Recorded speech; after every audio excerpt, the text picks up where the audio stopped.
It's Easter weekend, and an annual tradition of mine is to learn the deep and intricate lore of Passover.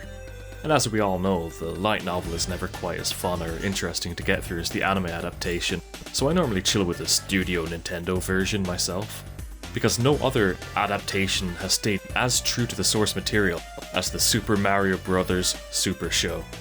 I'll grant you, Rugrats and Beyblade had some valiant efforts, but they really don't quite convey how the Red Sea was parted by a plumber from Brooklyn. Like, you'd think that would be the crux of the story, right? A plumber fixing a water flow problem? And how many of the other adaptations of the Red Sea arc have the audacity to not fix the original interpretation of the Pharaoh being a vile lizard person? The Reptilian Overlord was an all-time great anime villain. The story begins with Mario, Luigi, Toad, and Princess Toadstool. This was, of course, before her Maho Shoujo transformation into Princess Peach, arriving into World 2 by way of camel, and they soon come across the titular 10 Koopa Mandments. Look! It's Koopa's 10 Koop Mandments! Koop Mandment number 1! Thou shalt give Koop Hot all your gold coins! They arrive in Desert Town, or wherever, and find that the entire Mushroom People population, I hope that's the politically correct term for these people, I hope so, I wouldn't want to offend anyone here, especially my boy Captain Toad, has been reduced to just 3 people: Curly, Larry, and Moe. I'm pretty sure that making Three Stooges references was like the 80s version of making JoJo's references today. So anyway, Pharaoh Koop Tut shows up and turns them all into bricks, so that he can continue building a monument to his own glory.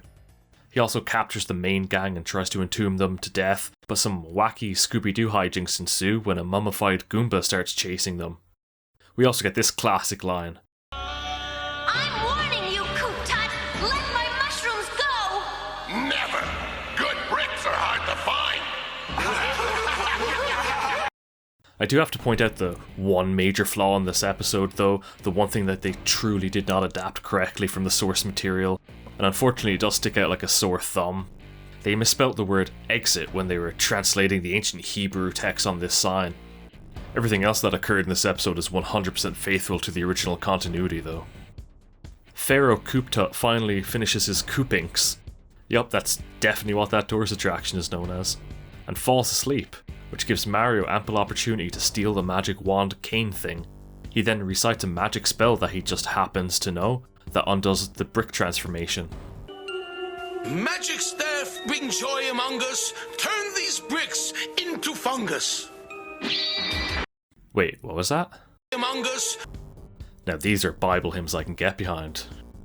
Mario then uses the cane to shepherd the Mushroom People to safety, only to get stuck at the coastline of, and I'm not kidding here, the Red Saw Sea. Look, dudes! The Red Saw Sea! Now this is real genius from the adaptation here. In the original manga of the story, Mario just magicked the sea apart here out of nowhere, so this slight, subtle retcon of establishing earlier in the episode that he has a magic cane and knows magic spells. By adding this, it really improves on the original, it adds that layer of continuity that really brings everything together. Spectacular spaghetti! The Red Sauce Sea is parting! And then of course the ending of the story, probably the most spoiled ending since Star Wars Episode 5, Harry Potter 6, or the Old Testament sequel. Mario throws the cane into the sea, causing it to collapse onto an onrushing King Koopa Tut, driving him back away from the freed people.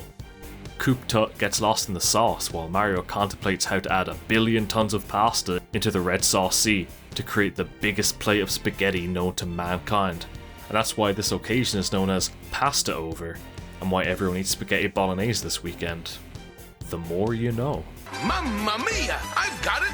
Let's have the biggest spaghetti feed in history! We've already got the red sauce. Now if we can just lay our hands on 100 billion tons of pasta.